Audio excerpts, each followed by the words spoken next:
everybody, this is Gerald Rogers, founder of the Prosperity Tribe and Creator Alliance, where we help purpose-driven entrepreneurs create the transformation that they desire and create the wealth that they want while living their purpose and passion. So, what is your biggest fear? What is that one thing that holds you back the most? What is it that keeps you from really going for it, really pushing for it? What is that fear that you just run into over and over again? What is that fear that keeps you from talking to that person or calling that potential client or doing that project that you want? What I've noticed in working with literally thousands of clients across the country, what comes up over and over and over again is underlying a lot of these fears is a fundamental fear of rejection. So I want to talk to you today about this fear of rejection and how to once and for all reject rejection. That's right, just get it out of your life so that you never have to be stopped from going for it. Because when you really think about it, rejection is a myth. Yeah, I know that might seem like a bizarre concept, but it's so true. Rejection is a myth. It's something that you make up. It's a story that you have. It's a story and a meaning that you place on a given circumstance. If someone were to say no to you, you think somehow it's about you, but it's not.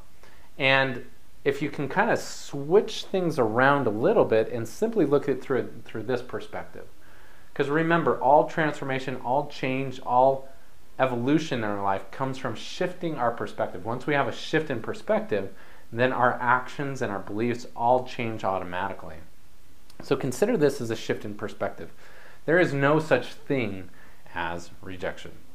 And when I say that, I mean, what do you really have to lose by asking? What is it that's really at stake? So if you want something and you don't currently have it and you ask for it, what's the very worst that could happen? If they say no, that means you don't have it. If they say yes, that means you do have it.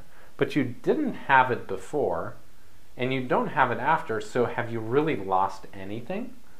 So consider that asking for what you want, the worst case scenario is you get what you already have, which is like big deal, you're used to what you have. But the best case scenario is what if you do get what you want? And what if by expressing it and asking for it, they do say yes?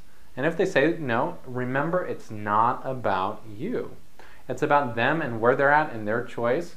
Now, for us, we need to remember that we come from a space of service and accountability. When we truly, through living our mission, our purpose, when we truly are out there seeking to serve and make a difference in other people's lives, then our job, our mission is fundamentally to go out there and to invite as many people as possible to invest in our products or services, to hire us as coaches to assist them, to let us assist them with their marketing or with their sales or with whatever it might be, whatever your products or services.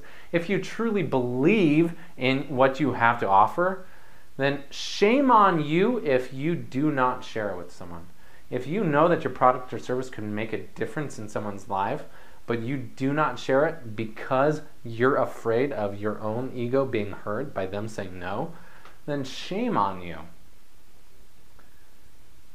You need to believe in what you do in a way that you say, you know, I am willing to do whatever it takes because I have a desire to make a difference in their life. So when you step into it with that level of confidence and certainty, you know that you're out there to serve, and if the product doesn't work for them, it's fine. It's not that they're saying, I hate you, you're a bad person. And even if they are saying that, even if they do believe that for some reason, those are their beliefs. And I love this quote from Eleanor Roosevelt that said, what other people think of me is none of my business.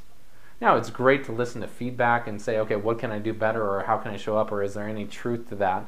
But fundamentally, if we are out there moving forward and doing things, there will be people that just don't want our products or services, or they're not able to pay for them, or they don't see the need for them. And all of those are fine. Our job is to simply invite, and to invite over and over again if we believe that our product or service will make a difference for them. And so I kind of like this idea that Jack Canfield teaches in one of his books called The Success Principles. It's called SW, SW, SW, SW. Some will, some won't. So what? Someone's waiting. There is always someone else there. If you get a no here, there's always a yes waiting around the corner. And if you can kind of tap into that mindset of, hey, as long as I go through enough no's, there will be someone that says yes. There will be someone where it is a match and it is a fit. And it is something that I can be able to serve them at my highest level possible by offering my product or service. So there are a lot of great stories and inspirations as it relates to overcoming rejection. And, some of the great examples that we look at are often, authors.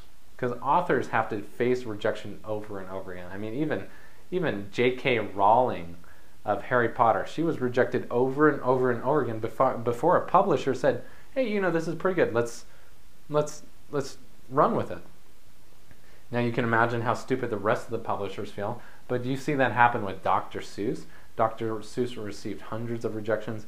Jack Canfield and Mark Victor Hansen of Chicken Soup for the Soul, they were rejected over 130 times.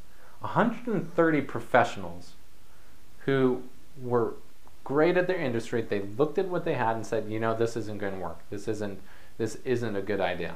Now, I want you to place yourself in that situation. If you had 130 quote-unquote experts saying, no, you're not going to be able to do it, it's a dumb idea, is there a chance that maybe you might give up after 1, after 5, after 10, after 20, after 50, after 100? Might you give up if you heard no that many times?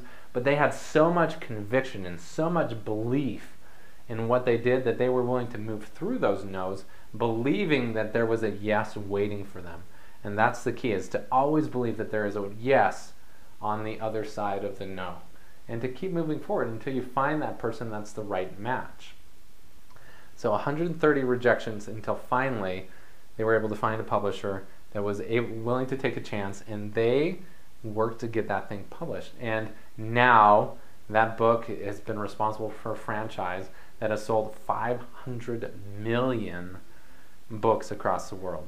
500 million, and think all of those and all of the lives that they've touched through that experience, and all the people that have been blessed because of their gifts and their knowledge and their stories, all of those things, that never would have happened unless they were willing to move through the no's to find that yes.